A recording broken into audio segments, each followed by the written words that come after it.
روشنی اور نور دیتی ہے۔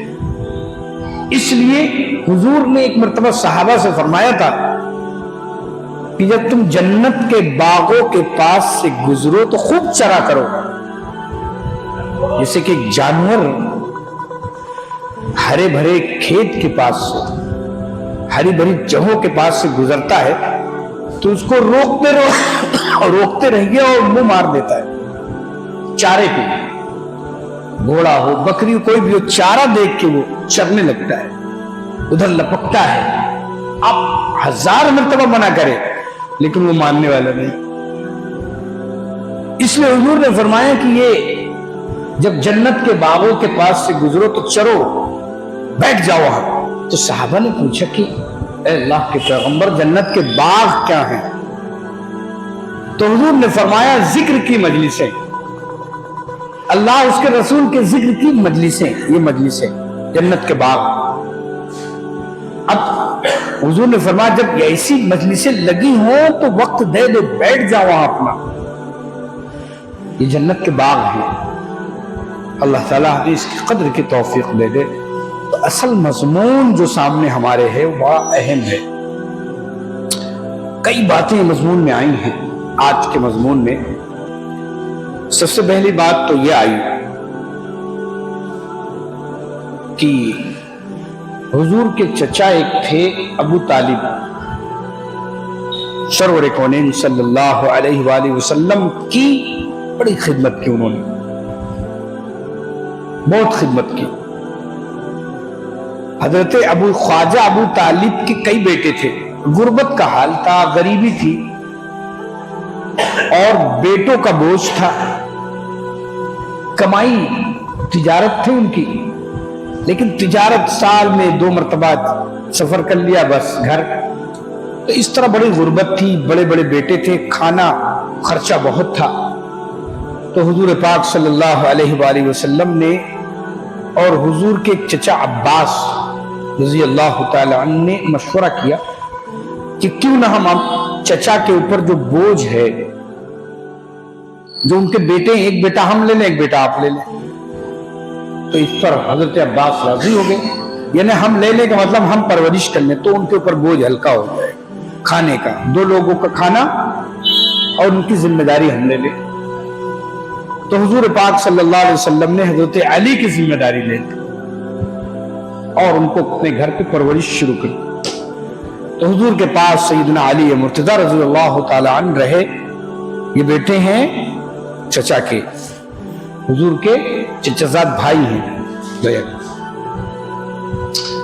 اور حضرت عباس نے بھی ایک بیٹا لے لیا ان کا، غالباً مسلم یا عقیل کو لے لیا۔ تو اس طرح بٹ گئے۔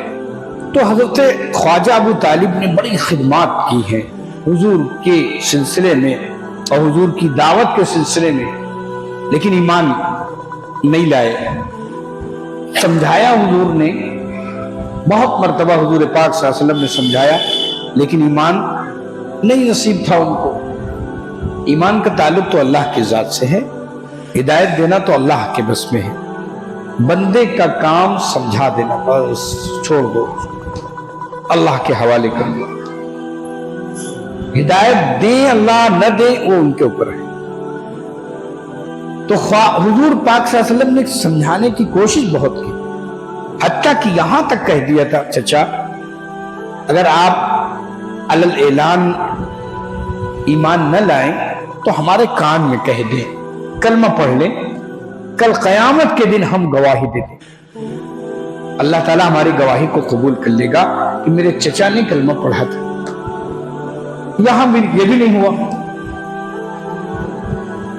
حضرت خواجہ ابو طالب کا آخری وقت تھا، یعنی اب بہت قریب تھا کہ انتقال کر جائیں، جب ابو جہل، عاص ابن وائس، وائل، ولید ابن مغیرہ، نضر ابن حارث، عقبہ ابن ابی معیط، یہ سب سردار ہیں مکہ کے، ان کو معلوم ہوا کہ ابو طالب اب زیادہ دن نہیں رہیں گے، اور وہ سردار بھی تھے مکہ کے، بڑے بیت اللہ کے خادم تھے، خانہ کعبہ کا سارا نظام حضرت ابو طالب کے ذمہ تھا۔ تو یہ سارے سرداروں نے، ابو جہل جیسے لوگوں نے طے کیا کہ چلو ابو طالب کے پاس چلتے ہیں، ایسا نہ ہو کہ ان کا انتقال ہو جائے، اس کے بعد ہم محمد کو صلی اللہ علیہ وسلم کو قتل کریں تو لوگ کہیں گے کہ چچا کے ہوتے ہوئے تو قتل نہ کر پائے، اور جب چچا مر گئے، انتقال کر گئے، تب محمد کو انہوں نے قتل کیا تو ہماری بڑی انسلٹ ہوگی۔ اس طرح کے پلان تو لگے چلو موت سے پہلے ان سے مل لیتے اور ان کو بتا دیتے۔ تو یہ پورا وفد، پوری جماعت سرداروں کی، ابو جہل بڑے بڑے سردار اس میں خواجہ ابو طالب کے پاس آئے۔ کیوں آئے بھائی؟ خیریت خیصلہ کہاں، بس اس لیے آئے ہیں کہ آپ کے بھتیجے جو محمد ہیں وہ ہمارے بتوں کو برا بھلا کہتے ہیں، جو ہمارے بت رکھے ہوئے نا یہاں خانہ کعبہ میں 360 یا 65، ان کو برا کہتے ہیں۔ ان کو آپ منع کر دیجئے کہ وہ برا نہ کہیں، ہم بھی ان سے کچھ نہیں چھیڑیں گے، ہم لوگ صلح کر لیں۔ ان کو بلائیے۔ حضور نے، خواجہ ابو طالب نے، چچا نے حضور کو بلایا، آمنا سامنا کرایا، کہا بیٹا دیکھو یہ آئے ہیں محمد بھتیجے، یہ آئے ہیں اور یہ کہہ رہے ہیں، اور ہمارے بھی ذہن میں یہ بات آ رہی کہ نہ کہو برا، تم اپنا کام کرو، وہ اپنا کام کرے۔ یہ بات چچا نے بھی سفارش کی کہ اے محمد بھتیجے نہ کہو ان کو، ان کے بتوں کو برا کچھ نہ کہو، تم اپنا دین کی محنت جیسے کرتے رہو، اس سے یہ لوگ نہیں روکیں گے، ان کے بتوں کو نہ کہو کچھ۔ تو یہ بات ہو گئی تو حضور نے کہا کہ چچا، ابو جہل کی طرف، چچا ان سے کہو ایک میری بات مانیں گے تو ہم ان کی بات مان لیں گے، ایک بات میری مان لیں، ایک لفظ ایک چیز کہہ دیں وہ ہم ان کی بات مان لیں۔ بڑے خوش ہو گئے لوگ، ابو جہل جیسے لوگ بڑے خوش ہو گئے۔ ابو جہل کہنے لگا اے محمد تم ایک نہیں 10 باتیں تمہاری ہم مان لیں گے، لیکن تم بتوں کو نہ کہو، بہت اچھی بات ہے ہم مان لیں گے۔ تو ابو جہل اور ان سب سرداروں نے کہا وہ کون سی بات ہے آپ کہنا چاہتے ہیں، ہم مان لیں گے۔ حضور نے فرمایا لا الہ الا اللہ، قولوا لا الہ الا اللہ، کلمہ پڑھ لو۔ اوہو، تو چنگاری نکلی گویا کی، ابھی تو 10 باتیں ماننے کے لیے تیار تھا ابو جہل اور اس کے سردار۔ حضور نے جیسے کہا کلمہ پڑھ لو، لا الہ الا اللہ کہہ لو، بدک گئے گھوڑے کی طرح۔ کہلے واہ یہ کیا بات ہوئی، کلمے کے علاوہ کچھ بتائیے اس کو سب مانے۔ انہوں نے کہا نہیں ہمارے پاس تو یہی ہے، صرف اس کے علاوہ کچھ نہیں، یہی مان لو۔ تو ابو طالب نے بھی کہا کہ بیٹا اس کے علاوہ کوئی بات کہو، کلمہ یہ تو بھاگ رہے ہیں کلمے سے، کلمے سے بدک رہے ہیں گھوڑے کی طرح، اور کوئی بات۔ حضور نے فرمایا چچا ایک ہاتھ میں سورج ایک ہاتھ میں چاند رکھ دو، تب بھی ہمارے پاس کلمہ ہی ہے یہ مان لیں تو یہ سارے عرب کے مالک ہو جائیں گے، اور عرب کے باہر جو دنیا اس کے بھی مالک ہو جائیں گے۔ یہ مان لیں، کل پڑھ لے کلمہ، یہ سب کے مالک ہو جائیں گے، سارا عرب ان کا ہو جائے گا، یہ حکومت کریں گے کلمہ پڑھیں گے۔ واہ بھائی تو اثر کلمے میں، یہ نہ کہو اور کچھ کہو، اور کچھ تمہاری بات۔ حضور نے فرمایا ہمارے پاس اس کے علاوہ کوئی ہے ہی نہیں بات، کلمہ پڑھ لو۔ بدک گئے اور وہاں سے چلے گئے۔ یہ تو بات ختم ہوئی۔ حضور نے اپنا، ہاں قرآن کی یہ آیتیں نازل ہوئی، یہ جو ہم نے پڑھی آج، کہ جو وہ کہہ رہے تھے کہ ان کے بتوں کو برا نہ کہو۔ ایک بات انہوں نے اور کہی تھی ابو جہل لوگوں نے کہ دیکھو آخر میں جب بدکے اور کلمے سے بھگے تو انہوں نے جلتے ہوئے کہا کہ اگر یہ بتوں ہمارے بتوں کو برا بھلا کہنا نہیں رکیں گے تو ہم ان کے اللہ کو برا بھلا کہیں گے، اب محمد صلی اللہ علیہ وسلم کے اللہ کو برا بھلا کہیں۔ یہ کہہ کے چلے گئے۔ قرآن کی آیت جبرائیل علیہ السلام لے کر آئے اور یہ آیت اتری کہ اے پیغمبر ان کے بتوں کو نہ کہو برا، کیونکہ اس کا اثر یہ ہوگا کہ یہ اللہ کو، آپ کے پروردگار کو الٹا سیدھا کہے۔ حالانکہ حضور پاک صلی اللہ علیہ وسلم نے کبھی برا ان کو کوئی گالی دی ہی نہیں، اور حضور نے دعوت دی کہ بھائی ایک اللہ سے ہوتا ہے، ان سے نہیں ہوتا، یہی بات تھی، ایک اللہ سے ہوتا ہے، ان سے نہیں ہوتا۔ کوئی بھی کہہ سکتا ہے یہ کہ کوئی گالی اور کوئی بری بات نہیں، بھائی پتھر سے، درختوں سے، ان سے کیا ہوتا ہے؟ نہیں ہوتا، ایک اللہ سے ہوتا ہے۔ حضور یہ بات کہتے تھے، وہ اسی بات کو گالی دے سمجھتے تھے کہ برا بھلا کہنا ہے ہمارے بتوں کو۔